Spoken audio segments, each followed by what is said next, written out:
Chairman Le kan khol zom kan PWD Minister Buwan Lalduhoma te le ka MLA puite official elai project atana changkai tak te party lama kan thopuite Mizoram le Manipur lamatanga elai huna local te le kan council member elai min bial tu upa lalun sunga te in zabain chibai kabu kachu Selling Tipaimukh kong hi tun Mansuan Border Road Organization BRO and Call ania Tuivai Lei Masaber pokha BRO in andoni kha pokha Bailey Bridge tho ania Mase kumsang kazakwa somkwa tuilianin ala Hemin nuhian Mizoram PWD kota hlan ania Mizoram PWD hian kumsang kazakwa somkwa panikhan Alei in hana abatmen siam trachuang lovin Bailey Bridge adot halea bandoi thlap takin Bailey Bridge po hi kumsang kasakua songkwa pasare tuilianin kan fiatong khan alale ta ani kumsang kasakua songkwa pasaria achian ma song kachuan he kong pui hi Mizoram le Manipur in kalpona kong poi mo ber ani china interstate bus tipo tantir alone to train ani apoi mo ema wangin Lei Dawh thale tur hian PWD chuan ma an la ta tuilian in alang mai to lo nan Mizoram lam le Manipur lama Lei Dawh tu abatmen chu kumsang zakwa somkwa pa ko khan mitar rupla in antisanga ma alang mek lai hian selling to Tipaimukh road hi national highway zale somnga atana puan anitani Mizoram PWD in land calls Selma say national highway anita kawangin Mizoram Sarkar chuan Ministry of Road Transport and Highways Lei Dawh Hawnna tur poisa adila hunanga mochen sanction hi amumai lova kumsang ni sompako khan Bailey Bridge donatur cheng Bible seriat le nuai som paruk sanction anon petani dotur ama lak mek lain Dr. Man nak mek lain mod vekian circular tharon te chuakin national highway a chuan permanent bridge double lane ngei Dr. ni anon tile ta Bailey Bridge tura poisa anon sanction to sa po chu an nu kir le ta ni national highway zasanga double lane na siam tur detail project report hi Arki Techno Consultant Private Limited 10 Antoka Ani hi Regional Office Ministry of Road Transport and Highways Guwahati Kaltangaroy Ani Mizoram Sarkar in Kanoreng na anchemuang ang rinlea Tuna hiyan land acquisition Titan turin ba ang level mek ni nansoy Tuivai Lei DPR po hi An mani thau hian an siama draft DPR an submit to siam thatnga engemaw zat amawangin consultant ten an boy pui mek an yome tuna ka soi hi alei permanent tu akhani kong hi hian akal tanga kulai de thang de wa kwan anon do do ni alei tak tak tu ra chu an muang em maya amaro chu kan sarkar nu hian elai tak hi chu in fil fak na po hi alo na om che alo del dia kan jin te po in voi khan ba kan la soi ngai lo ni zep nak themo chu bang chuan kami kan lei hi eng chen nge adol don kan felowa arang thayang bera alei tak tak tur hilai alui thang dewa do ban bat tur hian sarkar in ma kan lak angaya deli lama po hi chu kan bo zui tur kan ngai poi mo tur te zinga kan lo nei to don ani kan khiat thewangin tlem lai dewa tran khan Manipur kan nu nau ten har san nan to ka tim na songin Mizoram mitam takanon kheya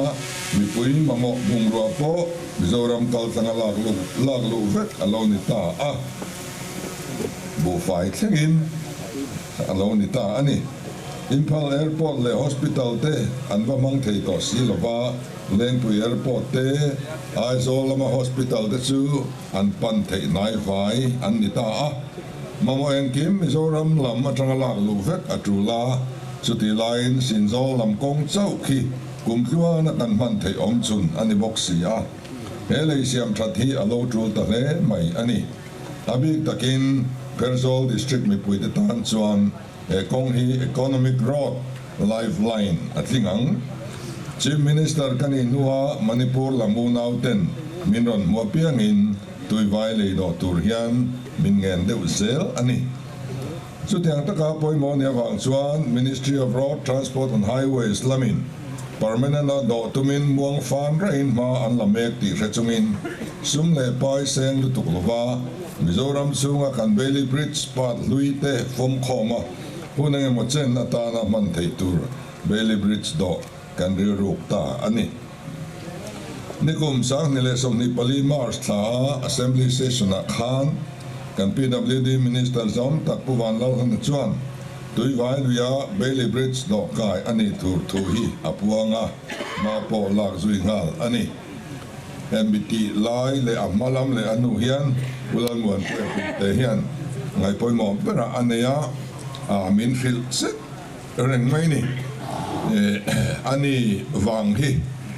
ani bulpui mani nang ma ni ai hian hak le zo ko ti mai turin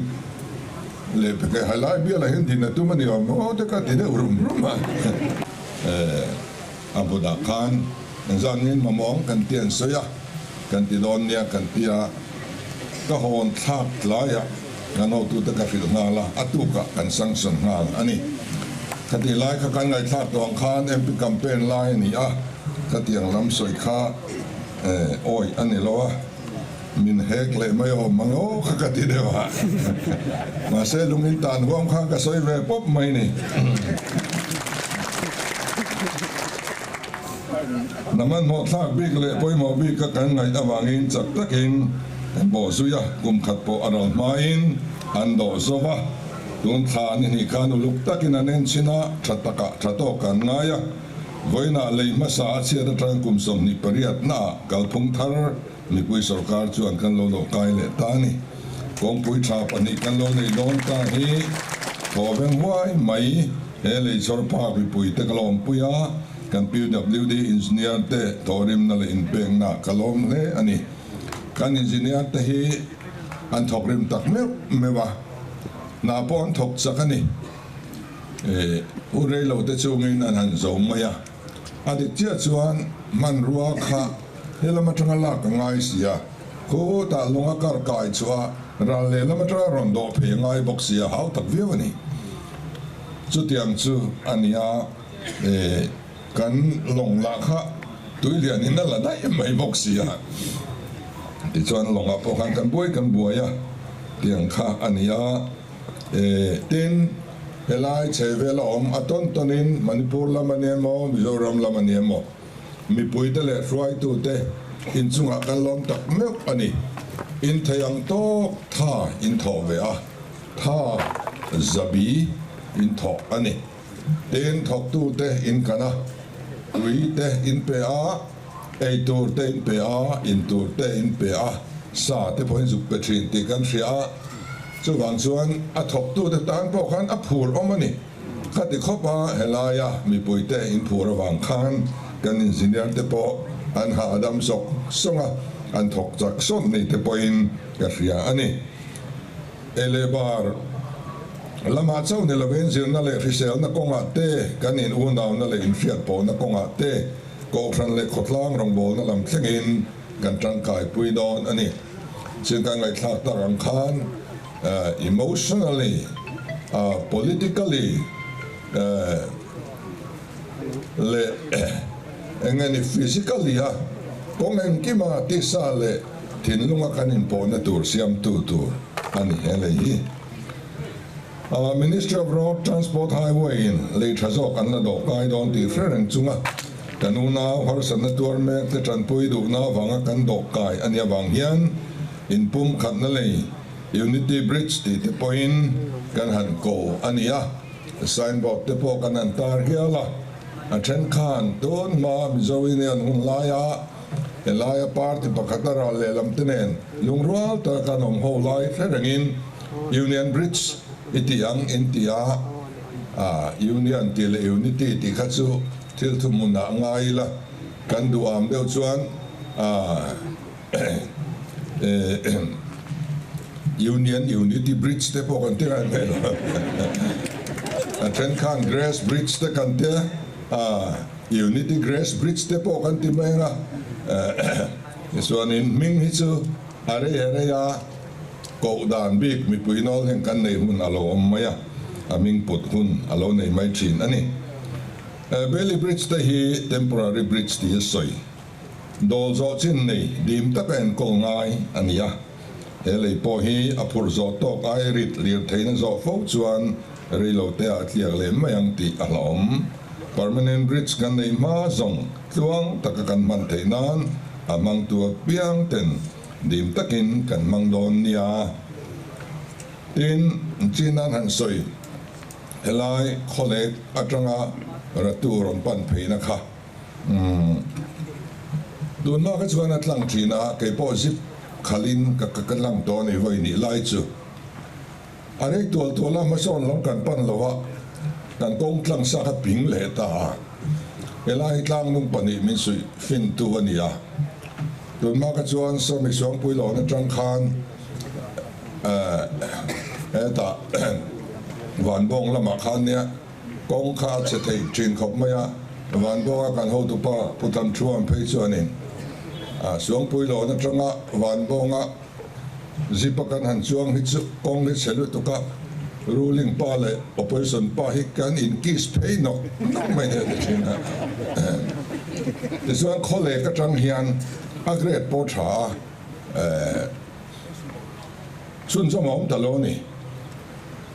tin agret po alignment po siam nang lam em anga in arinom lova hei kan engineer la ho in anhanin bekbora na kumlama ganti ang anti dewing kasia lahi alo kong khop mai tin so kong son lungrin kha lawak lawa pal tlangani lungrin kan sia tiro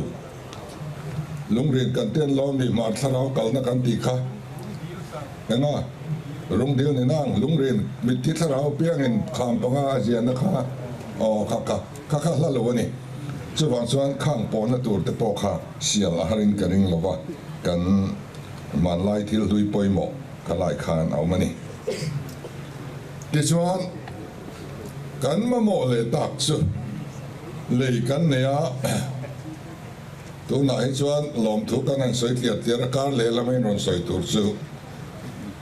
nip ko le mau char inkar ti khuin ron soi le don ti kha kan chiang sar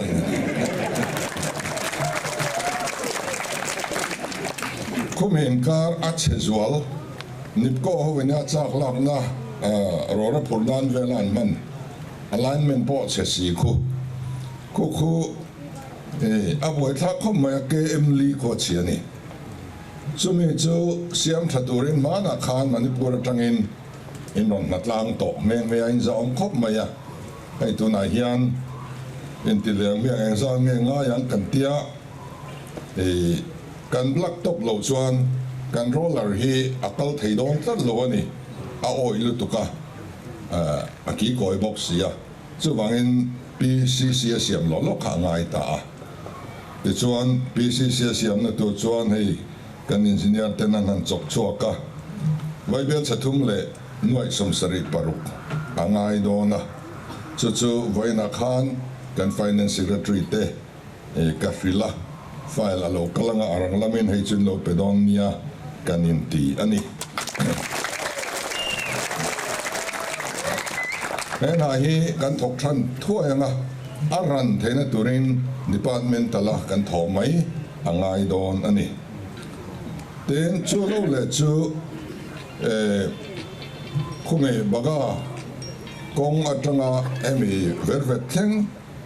kong pui tak tur alignment thar tha kha do na survey zo alani lova lat mena adu review mai survey te anan zowanga kong pui tak tur kha chu alatlang don anakina temin nala dure yang chuti chung chuan kolai tuirial le mausar inkar tuna Bible sathum vela kan han siam thattur mai pialaba hian waren tele new vervek inkar kong tuna omdang ang repair na te lo thoka maintain na lo thok turin Bavia company than ania Bavia construction private limited te than ania hemiatan hian Bible se som pathum le nuai somruk le pariat ganda fel yam to bok ani hi apong hi thui dewa kem za pan ye thui ania kong tak tak tur khachol ni lo ni ma se tu na kan kong he khom puite sakorda kan dong dong na khanga te khan har san na kan nei lo turin Bible se som pathum zat mai kha kan an sen le kha angai do na nakina chang kan lui le lon le do na ni chu chu alo thei lo sia hi an thok thadu vak lo va chu bang chuan a company hi bana kan va an hlau le ta nyang he ro in chop ve le ta khulam panga le sa ko dai ve la te po nan thok tran ta nin kan ria in lo vil zui tu ra ni ma ni khwa theba kan dc kan NGO te par ti tin ten heng na thok ho lo vil ze lang chu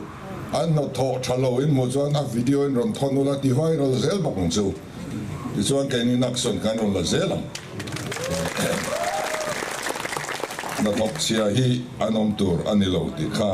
kan soidu ani ti chuan ani hian a maintain na anon thok char char ri phot don ani chu tin elai kong hi ni china kha kanau tu pakhat in a soito a elei a hian bufai thurpo alo ol sam to don atu na tlang chuan kan ele bar dam na kong poi tur ani a bas po hi lamka ne na kain kara hianin a service du anong phot chu kan phalani sarkar khet pui lem lovin a service ve thoi meng Manipur sarkar varon tur anom lova tuna governor thar sakan home secretary luyania ani merthe thabiawa ama chief minister nen khan ro katagani bei zeu thina helicopter karon tiranga karon phurang che miran tloro te khatia an assembly a phale deu ro suwa mani de ulok aban ma khan delhi meeting kan ne kan thutlang le nga la chuan a hitlang lu thwa thu po soi thelo a tripura zo kan mani kha na chok na ka lo a khlau me ka pe a angai phian le lom thu te kam in sila chuan Assam Chief Minister Khan kuki dam doi te poi atel lo mo tia ama mo piang ni kanai adu piang min dia ro sa dia kan Union Minister pu Amit Shah po kha anu ve tu tani tuna chuan so lo bang felta President Rolando omta chu ti chung chuan dor tak tak thei an la ni don lo wangin sarkar danan thip ni lovin bus service thei te kanom chuan in service mai tura kan ngai ani tin hemi konga hian damdoi te drugs te thil thalo sarkar huat zong pathian huat zong helei a hian kalflang puilo ni se kan du sina kan ho tu pa in soito a mi puita na helei hi kan do ania kan nun na ata na thalo kan tharau ta na po thalo lak lu nan kan paulo ani tin helei hi mi puita na do ania wangin tu man en chia ma an lo lak kan phal don lo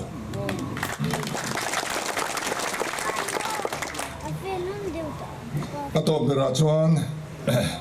lom tu sai tur atam khom mai Tipaimukh Road Transport Cooperative Society te tin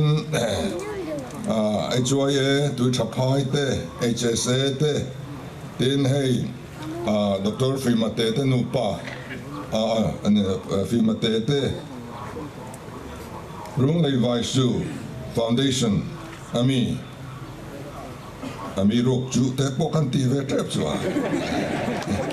na sen ke tiom lo ka lao de wa za na te hian in fea tlai a tien cho in fact tla nang ni chu